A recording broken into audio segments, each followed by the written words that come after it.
Pneumotoraks adalah akumulasi darah dalam ruang pleura.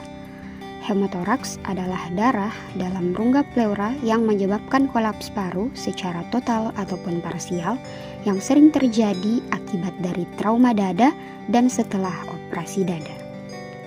Hemotoraks bisa terjadi akibat trauma tembus maupun trauma tumpul di mana pembuluh darah interkosta atau pembuluh darah internal atau paru serta jaringan paru robek akibat trauma tersebut.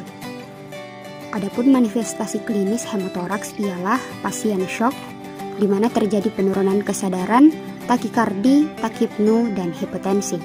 Kemudian pucat, luka babras, luka atau trauma pada area yang terkena, kemudian pernafasan asimetris, suara napas menurun pada area yang terkena, pekak pada area yang terkena, perdarahan terus-menerus melalui drainase dada, serta peningkatan tekanan vena jugular.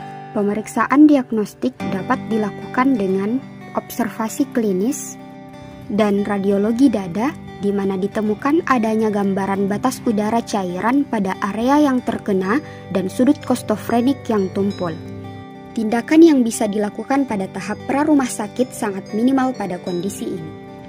Membawa pasien secepatnya ke rumah sakit merupakan satu-satunya cara untuk menyelamatkan pasien agar bisa dilakukan tindakan operatif. Adapun rincian tata laksana yang dapat dilakukan ialah yang pertama, terapi awal berupa penggantian volume darah atau resusitasi cairan. Yang kedua, mempertahankan MAP atau mean artery pressure sebesar 60 hingga 70 mm raksa. Yang ketiga, pemasangan drainase dada atau WSD dengan tujuan untuk dekompresi rongga pleura dan memonitor banyaknya darah yang keluar lewat drain toraks. Yang keempat, apabila darah yang keluar lewat drain toraks sebanyak 1500 ml per jam atau lebih, atau 500 cc per jam dalam waktu 2 jam berturut-turut, atau 200 cc selama 4 jam berturut-turut, maka perlu dilakukan operasi torakotomi.